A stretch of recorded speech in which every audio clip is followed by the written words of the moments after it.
नमस्कार, मी दीपक राऊत तुमचे स्वागत करतो आजच्या शेअर मार्केट अपडेटमध्ये.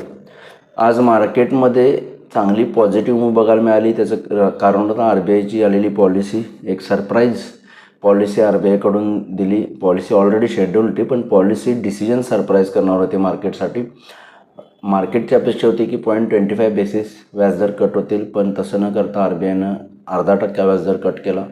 आणि त्यासोबत सगळ्यात मोठं गिफ्ट बँकिंग सेक्टरला आणि इकॉनॉमीला दिलं होते म्हणजे CRR कट.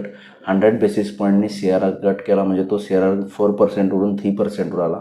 ऑलमोस्ट 1%चा कट CRRमध्ये होणं म्हणजे जवळपास 2 लाख करोडच्या आसपासची लिक्विडिटी बँकांना येणार आहे, ज्यामुळे व्याजदर कपात होण्यासाठी मदत होईल इमिजिएट बेसिसला. आणि बँकांमध्ये जो काही लिक्विडिटी प्रॉब्लेम इश्यू आहे तोही पूर्णतः रिझॉल्व्ह होऊन जाईल. आणि त्यामुळं मार्केटला एक चांगला बूस्ट आफ्टर पॉलिसी बघायला मिळाला. पॉलिसीच्या दरम्यान ऑलमोस्ट निफ्टी मायनसमध्ये, बँक निफ्टीसुद्धा मायनसमध्ये होता. 100-150 पॉईंट, निफ्टी 40-50 पॉईंट मायनसमध्ये होता. पण जसे हे पॉलिसी डिसिजन्स आले ते खूप सरप्रायझिंग होते मार्केटसाठी. आणि त्यामुळं मार्केटमध्ये जबरदस्त तेजी पोस्ट पॉलिसी बघायला मिळाली. आणि ऑलमोस्ट बँक निफ्टी जो आहे तो 800 पॉईंट पॉझिटिव्ह, निफ्टी जो आहे तो 250 पॉईंट पॉझिटिव्हमध्ये, आणि सेन्सेक्स जवळपास 900 पॉईंट 750 पॉईंट पॉझिटिव्हमध्ये जाऊन बंद झाला.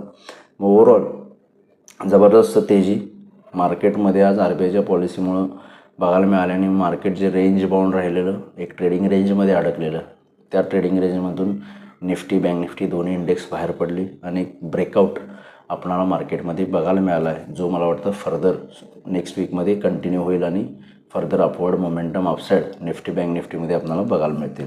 त्यामुळे एक चांगली best surprising policy, surprising decisions RBIने घेतले, जे मार्केटसाठी आणि इकॉनॉमीसाठी बूस्टर ठरणार आहेत. त्याच्या जोरावर मार्केटमध्ये आज तेजी बघायला मिळाली. नेक्स्ट वीकसाठी टेक्निकल लेवल बघायचे असतील तर ज्या पद्धतीनं रेंज ब्रेकआउट आला आहे, तेव्हा मला वाटतं जोपर्यंत आपण 25,000च्या वरती आहे, निश्चित 25,200 आणि 25,500पर्यंत जाण्याचा प्रयत्न होईल. 25,200 एक इमिजिएट बेसिसला रेजिस्टन्स आहे. खाली आला 25,000च्या तर 24,850 आणि 900 स्ट्रॉंग सपोर्ट झोन आहे. 24,850-900च्या आसपास एक चांगली बाईंग ऑपॉर्च्युनिटी आहे. 25,000च्या वरती आहे तोपर्यंत 25,200 पहिलं टार्गेट. 25,200च्यावर 25,500पर्यंत निफ्टी जाऊ शकते. बँक निफ्टीमध्येही 56,100 लाईफ टाईम हाय होता. 56,000च्या वरती जोपर्यंत आहे, sky is the limit. Market 57,000, 58,000 पण जाऊ शकतं. आणि इमिजिएट बेसिसला आपण 57,000 एक टार्गेट धरू शकतो, जिथंपर्यंत बँक निफ्टी जाईल. त्यामुळे 56,100 जो काही स्ट्रॉंग रेजिस्टन्स झोन होता त्याच्यावरती बँक निफ्टी मेंटेन आहे. त्यामुळे मला वाटतं जोपर्यंत 56,000च्या वरती आहे तोपर्यंत निश्चित आपल्याला हायर लेवल्स बँक निफ्टीमध्ये बघायला मिळतील. बँक निफ्टी लाईफ टाईम हायच्या आसपास आहे. त्यामुळे there is sky is the limit. Market कितीही बँकिंग सेक्टर वर जाऊ शकतं, बँक निफ्टी कितीही वर जाऊ शकतं, पण तरी एक सेंटिमेंटल आपण 57,000 ही एक रेजिस्टन्स लेवल धरू शकतो. ओव्हरऑल मार्केटचा बायस नेक्स्ट वीकमध्ये पॉझिटिव्हच राहील. आज NSEमध्ये 1460 शेअर्स वाढले, त्या बाजूला 1132 शेअर्स पडलेत. निफ्टीमध्ये 46 शेअर्स वाढले, त्या बाजूला 4 शेअरमध्ये पडझड आहे. वाढणाऱ्या शेअरची संख्या निफ्टीमध्ये ट्रिमेंडस जास्त आहे.